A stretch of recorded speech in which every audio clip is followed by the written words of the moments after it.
A lot of these pieces, when I cast them, the original cast was made in plaster. And then I made a mold, and then I made a positive. This is a portrait of me. And this was the plaster.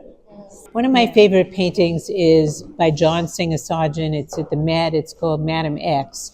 And this beautiful woman has a black velvet gown shaped the way the top of the body is. And so this is my Madame X. Yeah, jean shorts. I really like this one. My neighbor owns Sassoon jeans, so she posed for this. My husband at the time, he met somebody and he said, if you rent a space in the Fuller building, I'll pay you to show my wife's work. There you go. So I had my second show, because the first one was closed. And this is now 3 years later after I've done hockey plays. Now we're moving into the 80s.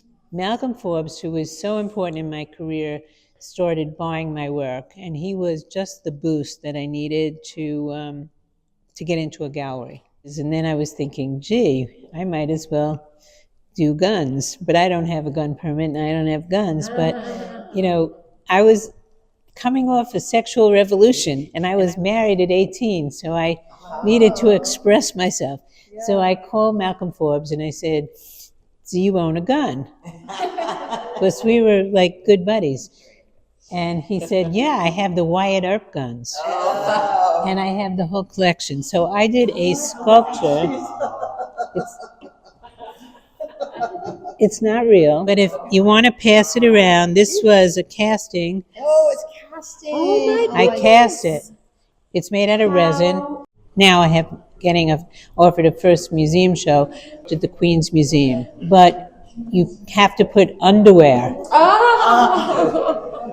So she had underwear for the show. That's cute. And I painted the lines. And now there's a tan line. Now there's a tan line. This was a boyfriend at the time. He posed for me, and he was a personal trainer. And he said to me, my body is my art.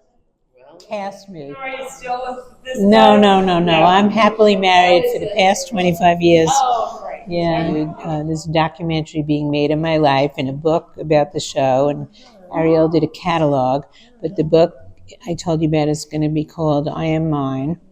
We didn't know what to name the show, so we said, where did you live? Like you said, when you did it. And I said I lived in Long Island. And this one is called Angelica. And to me, I wanted to do a nude that wasn't nude.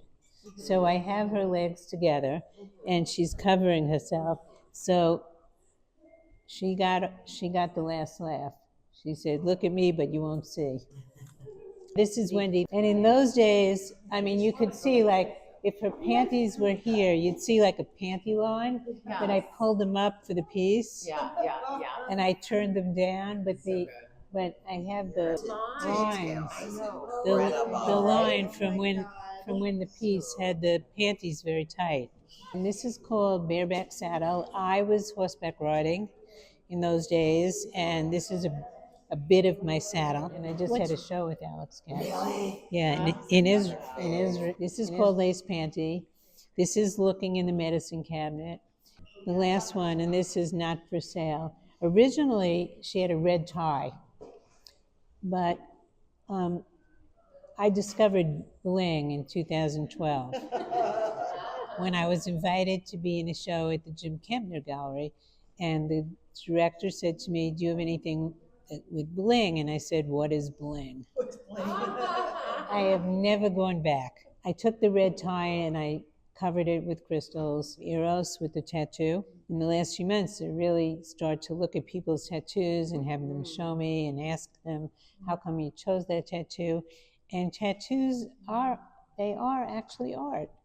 But it changes the piece by telling a whole different story, and you wonder, what's the story? I cast the back half of Angelica, just her back with her toes, and fragmented it like you could hang it on the wall, and I did a tattoo on the back of Angelica. You look at the back with her hands and the towel and her back to here.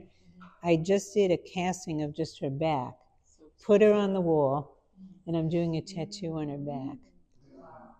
So after all these years, since the 70s, I'm still working with the same imagery, but handling it in different ways. And if any of you have tattoos, maybe. Oh, wow, I love. Oh, now, wouldn't this make a great sculpture? Her face and can someone take, what's your name?